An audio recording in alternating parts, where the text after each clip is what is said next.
February 16th. February 16th, I don't have to tell you. February 16th is the culmination of 5 to 6 days worth of work. 1862, February 16th. Here's a picture of McClellan standing around like an asshole. Oh, hey, I'm McClellan, everybody. Fucking prick. Motherfucker act like he's better than everybody. Why? Because you part your hair. Look at that part. Look at that hair parted. And look at that stash. And look at how he's standing. Oh, I think he's a man of men. He's a man of men. Look at the way, if he wasn't a man of men, why would he strike a pose like that, huh? Strike a pose. Strike a pose. We needed McClellan as a rival for Lincoln. So we needed a McClellan. I don't hate McClellan. I don't detest McClellan. I hate the Confederate motherfuckers. McClellan, I'm just kind of, he irks me.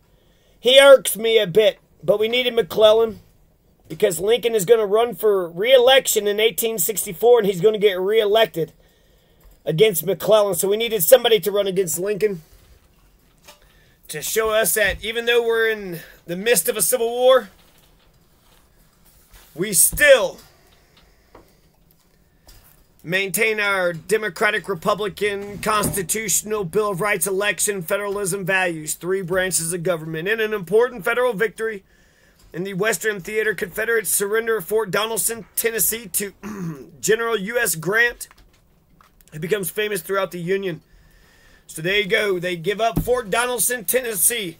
I mean, shit, if you don't even fight for Tennessee, why the hell would you think you could get to keep it? You bunch of slave-owning fucking racist piles of shit. You 1% wealthy fucking lazy piles of shit sitting on a fucking porch gonna make dozens and dozens of black folks do pick your cotton, you lazy motherfucker. Pick your own motherfucking cotton, you goddamn lazy piles of shit. The Union capture.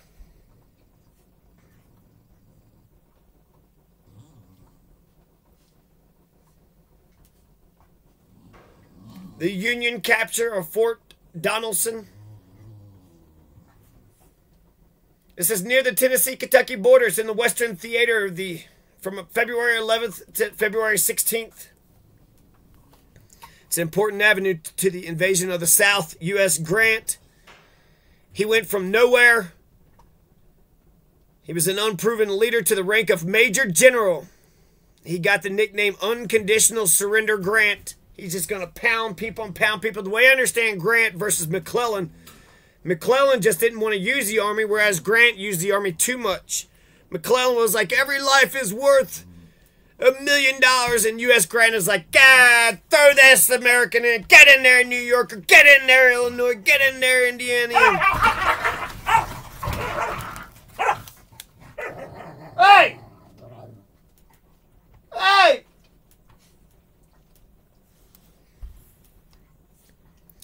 We got a little civil war going on here.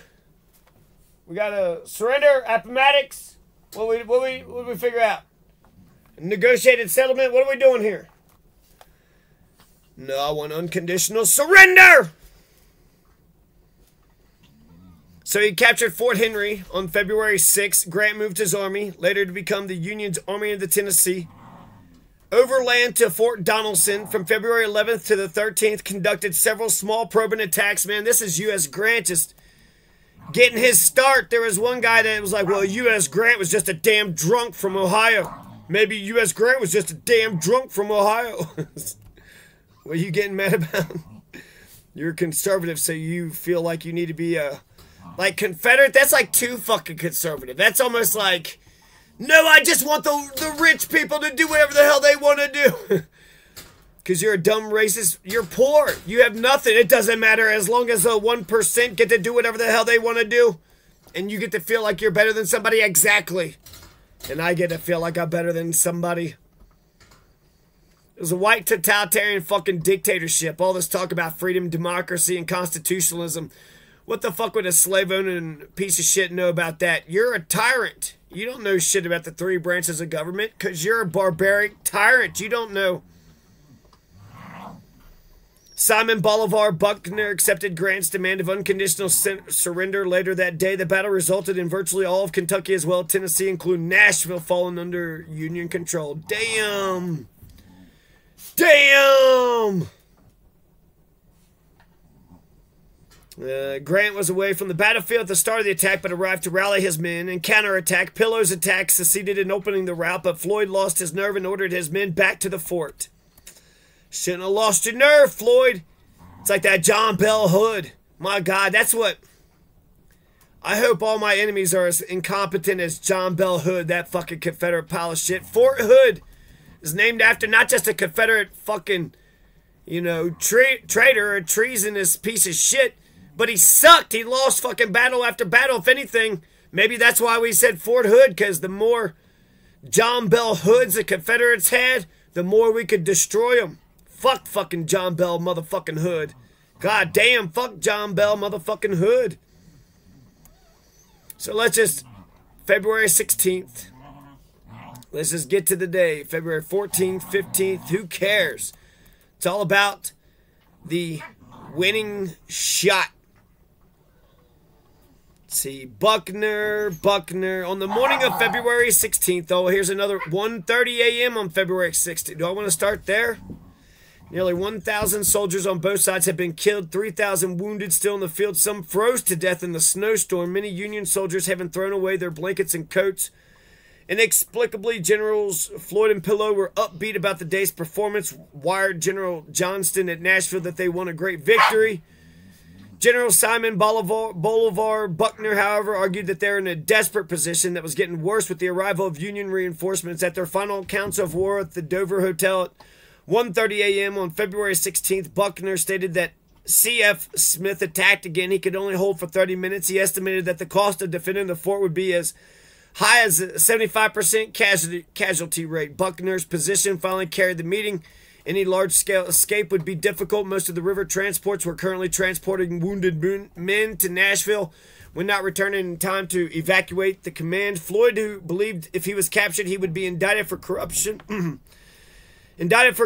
during his service as Secretary of War, and President James Buchanan's cabinet before the war promptly turned over his command to Pillow, who also feared northern reprisals. In turn, Pillow passed the command to Buckner, who agreed to remain behind and surrender the army.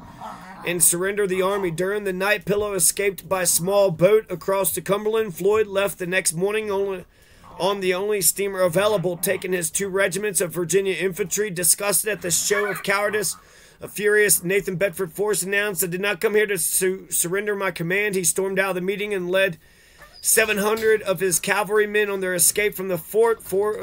Nathan Bedford Forrest's horsemen rode toward Nashville through the shallow, icy waters of Lick Creek, encountering no enemy and confirming that many more could have escaped by the same route if Buckner had not posted guards to prevent such an attempt. Damn! So the Confederates are like the Russians, where it was like they're pointing a gun at the damn recruits. Now we fucking court-martialed. Now we got you in. Nope, we drafted your ass. We conscripted your ass. Australia had a referendum for conscription, but the Confederates did not. They were going to draft whoever, and then they were going to point a gun at you if you decided to fucking leave. So you're forced to fucking serve the 1%. You're forced to serve the fucking slave-owning racist piles of shit who didn't want to work for a living and want other people to pick their own cotton. Go pick your own fucking cotton, you lazy pile of shit. Jesus Christ. Motherfuckers want other people to do their dishes and to make their drinks and sweep their fucking floors for them. And sweep your own fucking floor. Do your own goddamn dishes. Pick your own fucking cotton. Strip your own tobacco. Pick your own goddamn tomatoes. Encounter no enemy and confirming that many more could have escaped if Buckner had not posted guards to prevent any such attempts. Alright. I'm going to force you to fight no matter what. Talk about putting somebody on death ground. Goddamn. It was either go shoot a bunch of Yankees and go through them, or just it was a turkey shoot. It was basically, he just set them all up to die.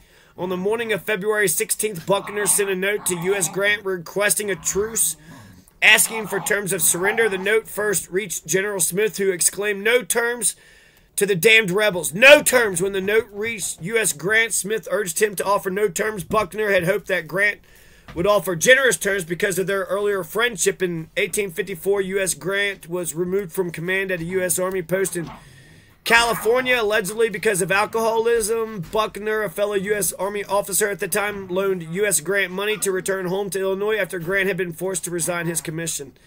To Buckner's dismay, U.S. Grant showed no mercy towards men rebelling against the federal government. U.S. Grant's brusque reply became one of the most famous quotes of the war, earning him the nickname of Unconditional Surrender. Sir, yours of this date proposed an armistice and appointment of commissioners to settle terms of capitulation is just received. No terms except unconditional and immediate surrender can be accepted. I propose to move immediately upon your works. I am, sir, very, very respectfully, your obedient servant, U.S. Grant, Brigadier General. Grant was not bluffing. Smith was now in a good position to move on the fort, having captured the outer lines of its fortifications, and was under orders to launch an attack with the support of other divisions. The following day, Grant believed his position allowed him to forego a planned siege, successfully stormed the fort. Buckner responded to Grant's demand. Sir, the distribution of the forces under my command incident to an unexpected change of commanders, and the overwhelming force under your command compel me, notwithstanding the brilliant success of the Confederate arms yesterday, to accept the ungenerous and unchivalrous terms which you propose. To accept it. Wow! U.S. Grant, who was courteous to Buckner following the surrender, offered to loan him money to see him through his impending imprisonment, but Buckner declined. The surrender was a personal humiliation for Buckner and a strategic defeat for the Confederacy, which lost more than 12,000 men, 48 artillery pieces, much of their equipment, controlled the Cumberland River, the Shawnee River, which led to the evacuation of Nashville. This was the first of 3 Confederate armies that U.S. Grant would capture during the war. The second was John C. Pemberton's at the siege of Vicksburg, and the third, Robert E. Lee's Army of Northern Virginia at the Appomattox. Damn, son! The siege of Vicksburg was the final major military action in the Vicksburg campaign of... Got my Kyle Kalinske on, huh? Damn, son! The siege of Vicksburg is the final major... And the Vicksburg campaign crossed the Mississippi River and drove the... Okay, so... More than 7,000 Confederate prisoners of war were eventually transported from Fort Donelson to Camp Douglas in Chicago, Camp Morton in Indianapolis. Damn! Buckner was held as a prisoner at Fort Warren in Boston until he was exchanged in August 1862. Till he was exchanged just fucking 8 months later. You know, it's like, goddamn, the generals don't put the blood, they don't put their lives on the line, and then they just fucking bail. This is Fort Donelson right here. I think this is a historic battlefield today. That's what it looks like today, nice and... So, U.S. Grant took his fort. The Confederates gave it up. The Confederates quit. They're a bunch of, not only are they racist, right-wing, fucking authoritarian, fascist, Nazi sons of bitches, but they're a bunch of fucking quitters. They're a bunch of loser, quitter, evil motherfuckers.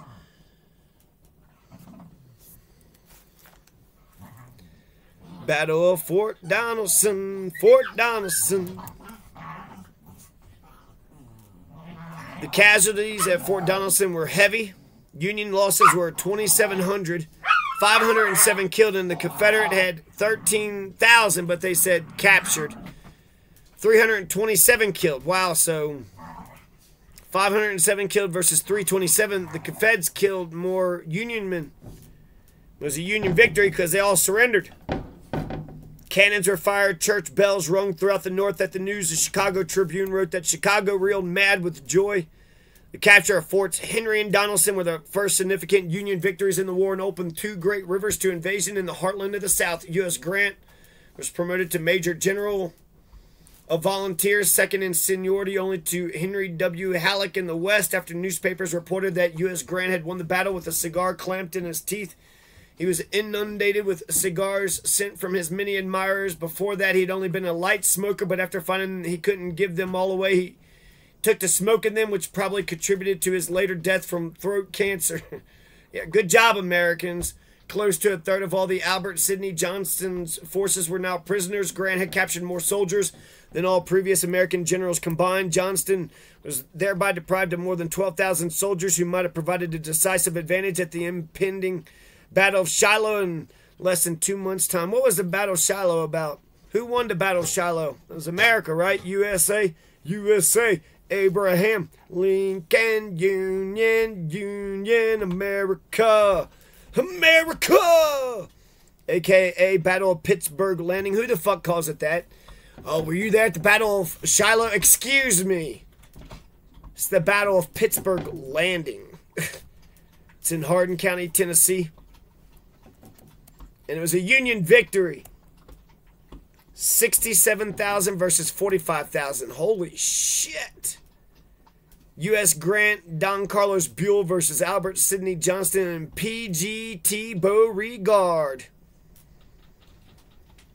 And then both had about 2,000 killed. 67,000 versus 45. That's all I need is an army of 67,000. Then I could defeat a Confederate army of 45,000. That's according to the Battle of Shiloh. That's history. That's just basic history.